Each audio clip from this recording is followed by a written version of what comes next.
দেখো ফেসবুক মামা আমাকে বলছে কি, হ্যাঁ কয় পাগলা চুদা খেপা চুদা আমাকে ফেসবুক মামা বলে। ফেসবুক মামাকে আবার আমি কইলাম আমি তো পাগলা চুদা না, আমি মহিলা পাগলা। ফেসবুক মামা আমাদের জিজ্ঞাসা করে কয় 30 সেকেন্ডের ভিডিও চালিয়ে তো হবে না, বেশি বেশি করে তার উপরে ভিডিওটা থাকতে লাগবো, তাহলে যে হবে।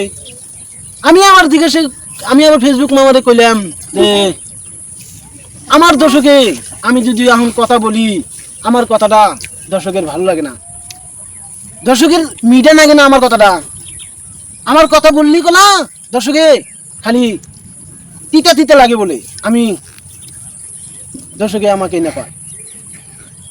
উপরে থাকলে কি আমার ভিডিওটা দেখবো? দর্শকে দেখবো না তো, দর্শকে দেখবো না, দর্শকে দেখে না গো ফেসবুক মামা। তুমি একটু ফেসবুক মামা তুমি একটু সাপোর্ট করবা, তাই দেখুনি ভিডিও পরে।